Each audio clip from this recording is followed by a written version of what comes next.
जय माता दी, संतोषी माता की जय। आज शुक्रवार के दिन सुनिए संतोषी माता के व्रत कथा। इस कथा के सुनने से सभी मनोकामना पूर्ण होगी। बोलिए संतोषी माता की जय। एक बुढ़िया थे, उनके 7 बेटे थे।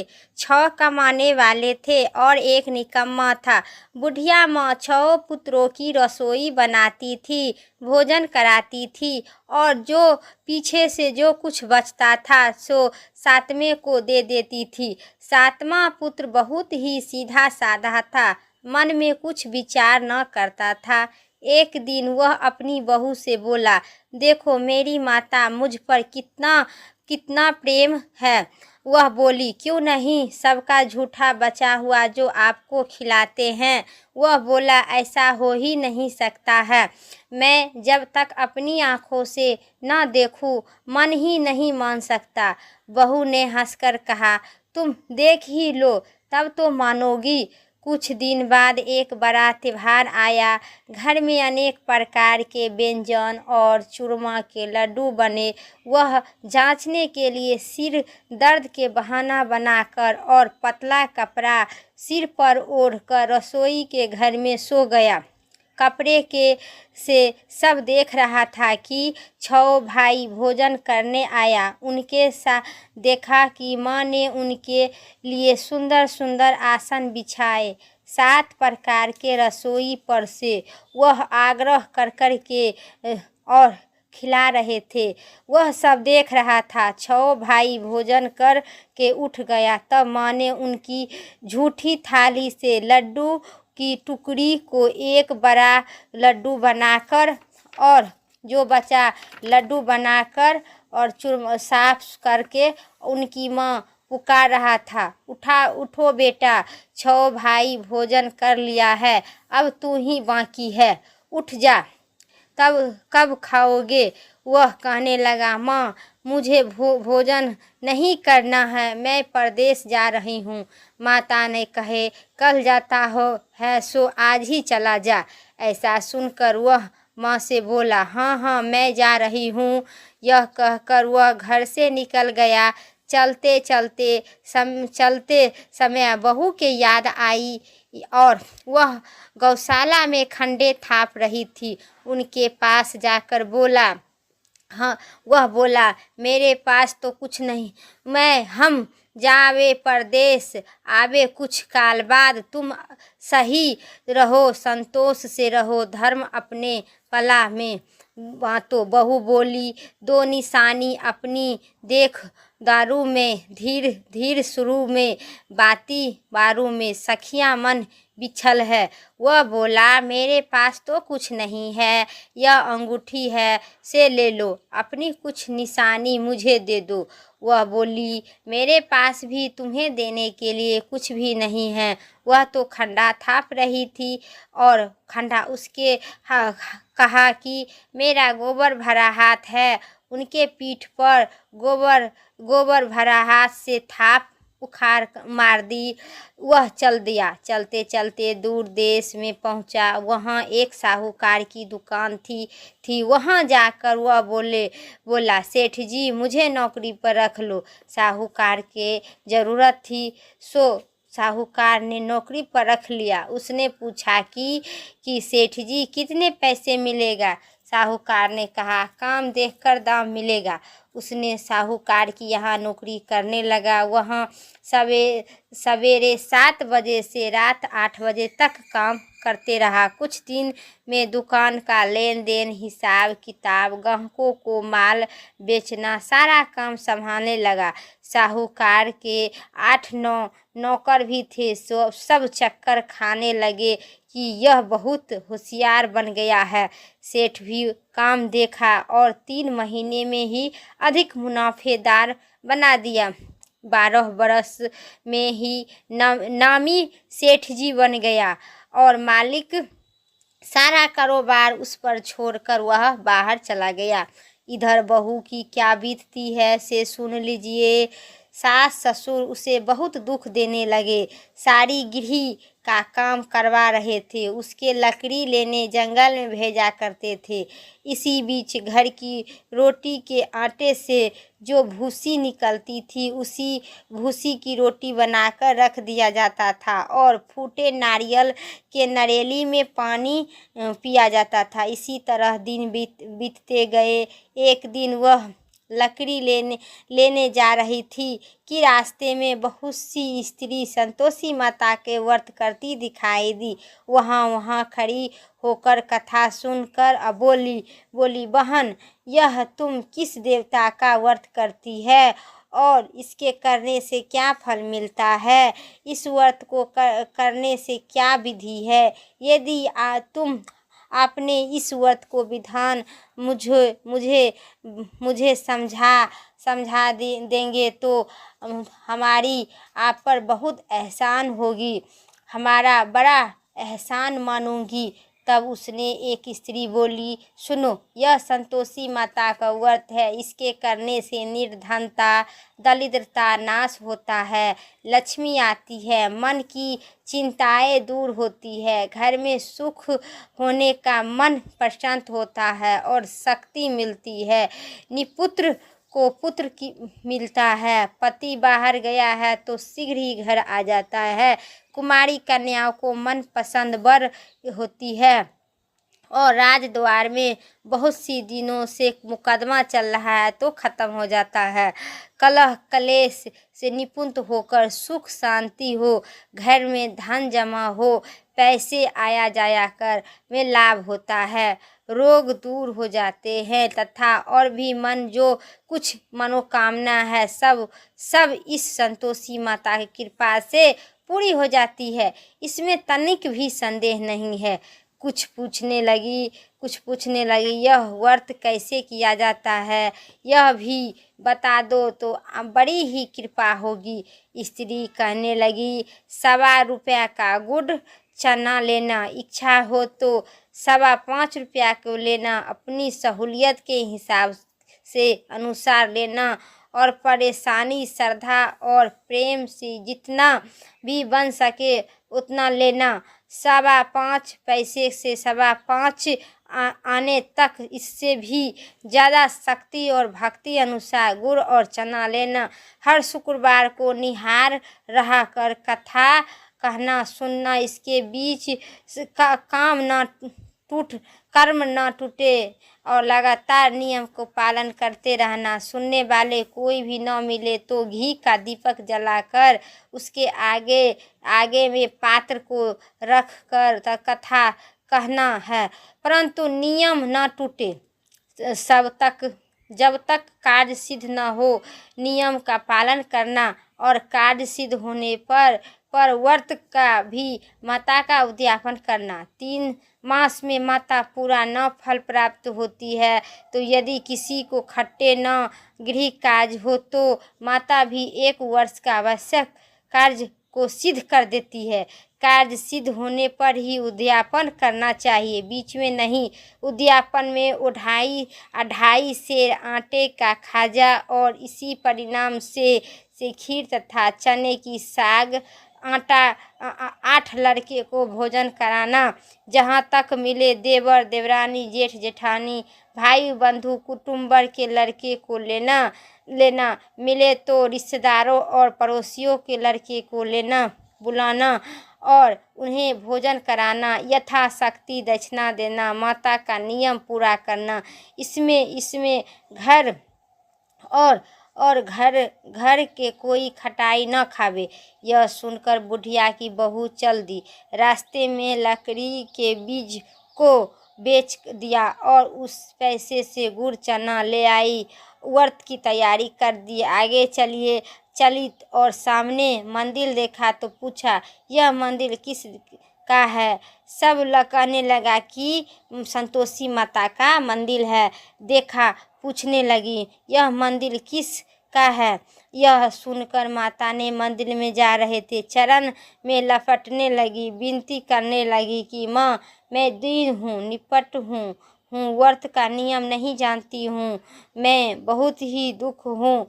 सब कहते, माता जग जननी, मेरा दुख दूर करो, मैं तेरी शरण में आई हूँ। माता को दया आई। एक शुक्रवार बीत गया, दूसरी शुक्रवार को उसने पति का पत्र आया और तीसरे शुक्रवार को ही उनका भेजा हुआ कुछ पैसे आया।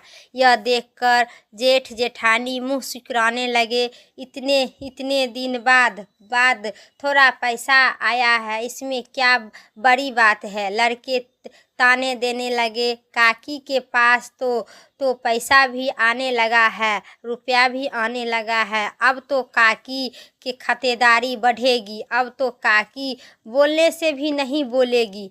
बेचारी सरलता से कहती है, भैया पत्र आवे रुपया आवे तो हम सब के लिए ही अच्छा है। ऐसा कहकर आंखों में आंसू भरकर संतोषी माता के मंदिर में जा हे मातेश्वरी के चरण में गिर कर रोने लगी। माँ मैं तुमसे पैसा नहीं मांगा हूँ। मुझे तो पैसे के क्या काम है, मुझे तो अपने सुहाग से काम है। मैं तो अपनी स्वामी के दर्शन और सेवा मांगती हूँ। तब माता प्रसन्न होकर कहा, जा बेटी तेरा स्वामी आएगा। यह सुनकर खुशी से बावली हो उठी। घर जाकर काम करने लगी। अब संतोषी माँ विचार करने लगी कि इस भोली पुत्र से मैं तो कहा दिया हूँ तेरे पति आएगा, पर आएगा कैसे? वह तो इसे सपन में भी नहीं याद रखता है। उसके याद दिलाने के लिए मुझे ही जाना पड़ेगा। इसी तरह माता संतोषी ने बुढ़िया के बेटा के पास जा और सपने में प्रकट होकर कहने लगी, साहूकार के बेटा सोता है या जागता है? वह कहता है, माता सोता नहीं हूँ, नहीं जागता हूँ, बीच में ही हूँ, कहिए क्या आज्ञा है? माँ कहने लगी, तेरा घर बार है कि नहीं? वह बोला, हाँ मेरा सब कुछ है, माता पिता भाई बहन बहू, क्या कमी है? माँ बोली, भोले पुत्र तेरी घरवाली घोर संकट से उठ रही है। तेरे माँ बाप उसे बहुत सता रहे हैं। वह तेरे लिए तरस रही है, तू उसकी सुधि ले। वह बोला, हे माता यह तो मुझे मालूम भी नहीं है, परंतु जाऊँ तो जाऊँ कैसे? परदेश की बात है, लेन देन का कोई हिसाब नहीं है, कोई जानने की रास्ता नहीं नज़र नहीं आता है, कैसे जाऊँ?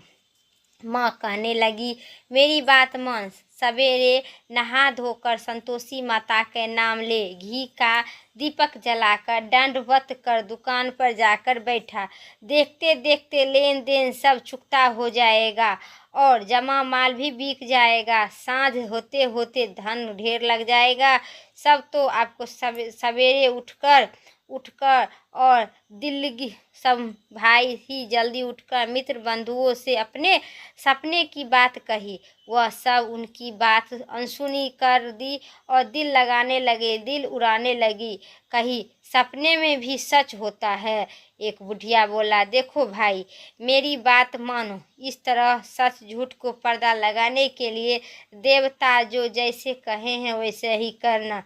आँख खोलकर और वह बूढ़े की बात सुनकर वहाँ से दुकान गया, लेन देन करने लगा।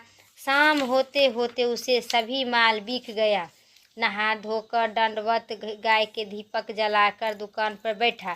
थोड़ी ही में सब वह क्या होता है कि देने वाले रुपया लेकर आते हैं, लेने वाले हिसाब कोठे में भरे सामानों की खरीदारी नगद दाम में सौदा करने लगे। शाम तक धन का ढेर लग गया। मन में माता का नाम लेते प्रसन्न हुआ और घर जाने की वास्तव में गहना कपड़ा सामान खरीदने लगा। अब वह काम से लिपट कर घर का रवाना हुआ।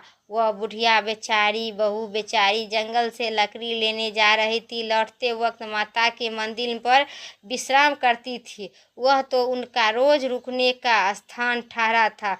दूसरे से धूल उड़ती थी। माता ने पूछा कि हे माता यह धूल कैसी उड़ रही है? माता ने कही कि हे पुत्री यह तेरा पति ही है। अब तू ऐसा कर, लकड़ियों को 3 बोझा बना, एक नदी के किनारे रख दे, दूसरा मंदिर पर और तीसरा सिर पर रख के ले जा।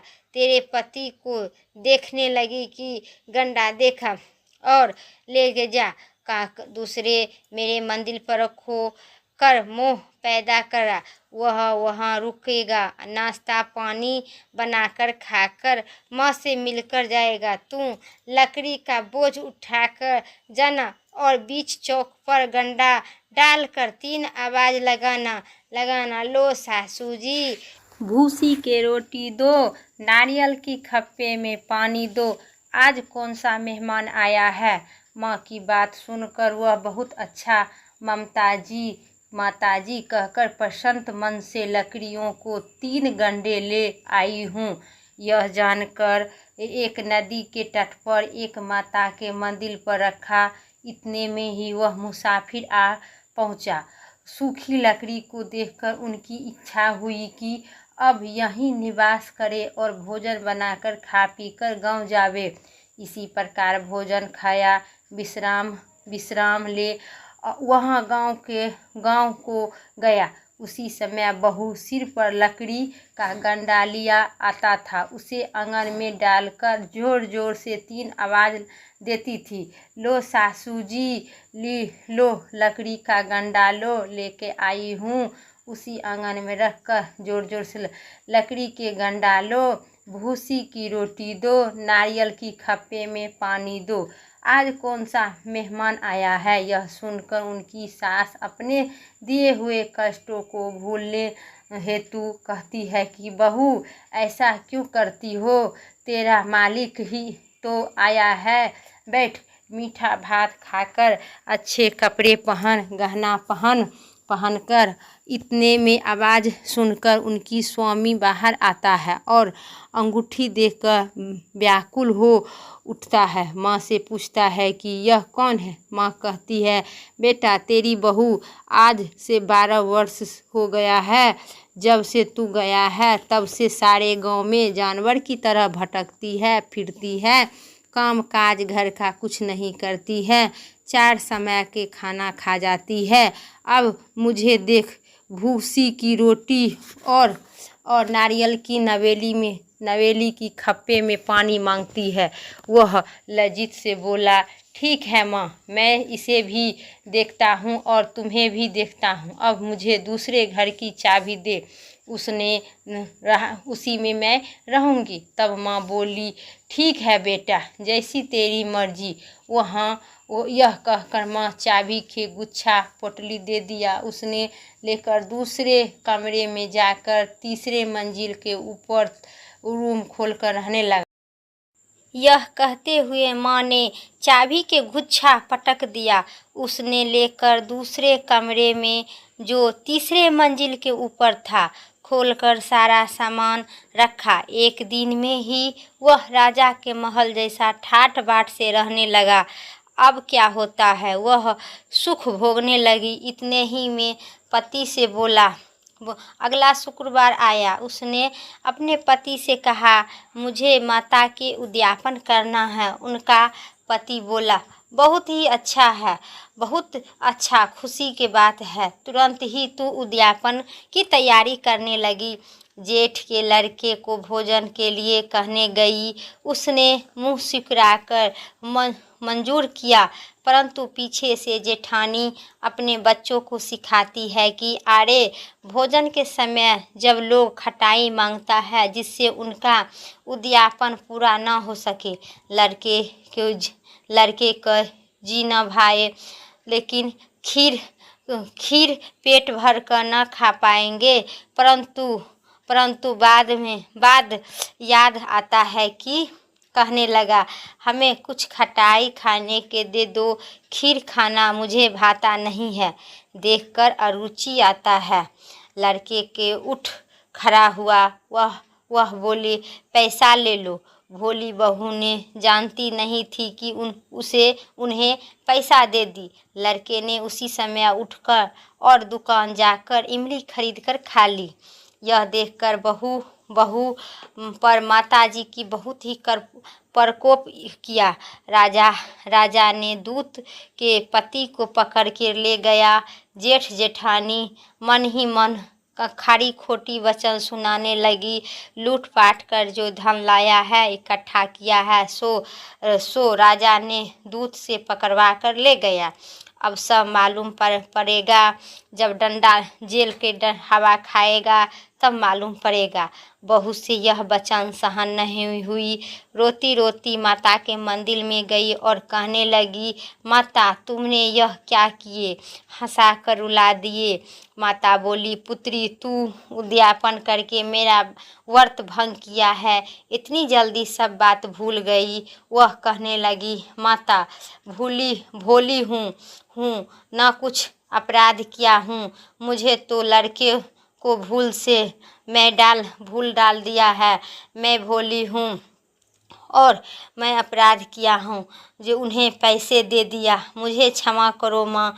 माँ बोली, ऐसा ही भी होगा, भूल होती है, इतना जल्दी भूल गई। माँ वह बोली, मुझे माफ़ कर दो माँ, फिर तुम्हारी उद्यापन करूँगी। माँ बोली, अब भूल मत करना। वह बोली, अच्छा माँ, अब भूल नहीं करूँगी। अब बता दूँ क्यों कैसा आवेगा। माता बोली, पुत्री जा, तेरा मालिक तुझे रास्ता में ही मिलेगा। वह निकली, रास्ते में ही पति आता मिला। उन्हें पूछा, आप कहाँ गए थे? वह कहने लगा, इतना सारा जो धन कमा के लाए हैं और इकट्ठा किए हैं, सो राजा मांगा था, उसे भरने गए थे। वह प्रसन्न भर होके बोली कि भला हुआ, अब घर चलिए। कुछ दिन बाद फिर शुक्रवार आया। वह बोली, मुझे माता के उद्यापन करना है। पति ने कहा, हाँ कर लो। फिर जेठ के लड़के से भोजन को कहने गई। जेठानी ने एक दो बात सुनाई और लड़के को सिखा दी कि तुम पहले ही खटाई मांगना। लड़के खाना खाने से पहले ही कहने लगी कि खीर भाता नहीं है, जी बिगड़ता है, कुछ खटाई खाने के दे दो। बहू बोली, खटाई खाने को नहीं मिलेगी, खाना है तो खाओ। यह कहकर ब्राह्मण के लड़के को लेकर भोजन कराने लगी। यथाशक्ति दक्षिणा के जगह पर एक एक फल उन्हें दिया। इससे संतोषी माता प्रसन्न हुई। माता की कृपा से होते 9वें मास में उनके चंद्रमा के समान एक सुंदर पुत्र का प्राप्ति हुआ। पुत्र को लेकर प्रतिदिन माता जी के मंदिर को जाया करने लगी। माँ ने सोचा कि रोज आती है, आज क्यों ना उसके घर में चली जाती हूँ, उनका सारा देख लूँगी। यह विचार कर माता ने भयंकर रूप बनाया। गुड़ और चने के सना मुख, ऊपर से सूंड के समान ओठ, उस पर मक्खी भिन भिन कर रही थी। दहलीज पर पाँव रखी कि उनकी सास चिल्लाने लगी, अरे देखो कौन चुड़ैल डाकियाँ चली आ रही है, उनके इसे भागो नहीं तो सबके खा जाएगी। लड़के डरने लगे, चिल्लाकर खिड़की बंद करने लगे। बहू ने रोशनदान से देख रही थी, प्रसन्नता से पगली होकर चिल्लाने लगी, आज मेरी माता मेरे घर आए हैं। यह कहकर बच्चा को दूध पिलाने से हटा दी। इतने ही में सास क्रोध फूट गया। मारी डारी देखकर कैसे उतावली हुई है, जो बच्चे को पटक दिया। इतने में माँ का प्रताप, सब जगह माँ के प्रताप ही प्रताप दिखाई देता है।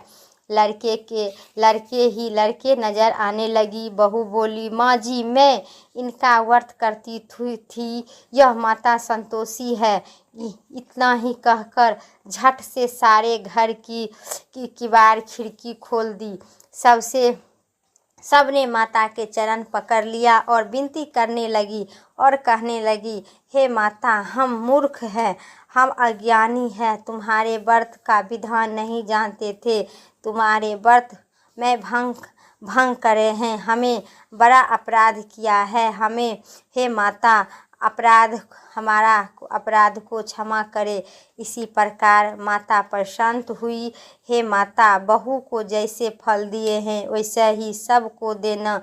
जो यह कथा पढ़ते हैं उनका मनोरथ पूर्ण करना। बोलिए संतोषी माता की जय।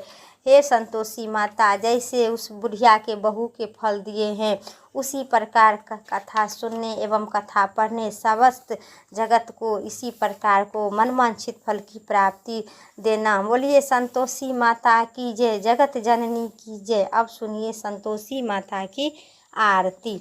जय संतोषी माता मैया, जय संतोषी माता।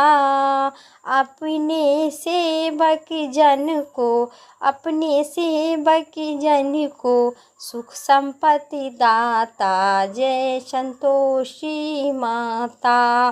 गेरू लाल छटा छवि बंद कमल सोहे। मंद हसत करुणामयी, मंद हसत करुणामयी त्रिभुवन जन मोहे। जय संतोषी माता।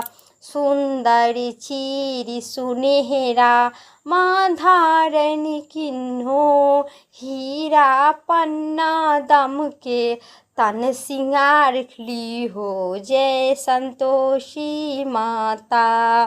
स्वर्ण सिंहासन पर बैठी चवर झूले प्यारे। धूप दीप नवेद मधु नेबा भोग धरे न्यारे।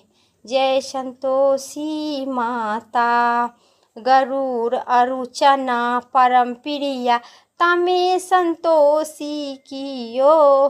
संतोषी कहलाई भक्तन विभ भार दियो। जय संतोषी माता। शुक्रवार प्रिय मानता आज दिवस सोहे। भक्तन मंडली आई कथा सुनत मोही। जय संतोषी माता। भक्ति भाव मया पूजा कीर्ति की जो मन बसे हमारे इच्छा फल दीजो। जय संतोषी माता।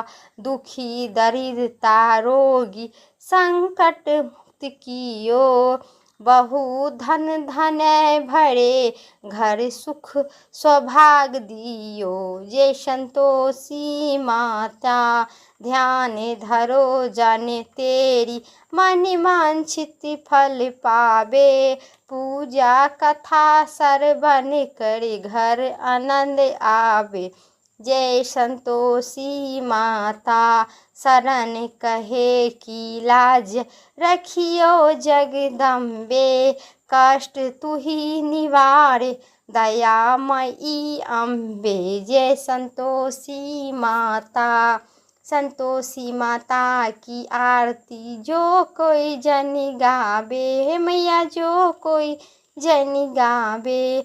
सिद्धि रिद्धि सिद्धि सुख संपत्ति जी भर के पावे। ओम जय संतोषी माता मैया, जय संतोषी माता। बोलिए प्रेम से संतोषी माता की जय। मेरा शुक्रवार की वीडियो कथा इतना ही तक था। वीडियो अच्छी लगे तो लाइक करिए, चैनल पर नए हैं सब्सक्राइब करके कमेंट में संतोषी माता की जय जरूर लिखिए। फिर अगले वीडियो लेके आते हैं, तब तक के लिए स्वस्थ रहिए, मस्त रहिए। जय श्री राम, राधे राधे।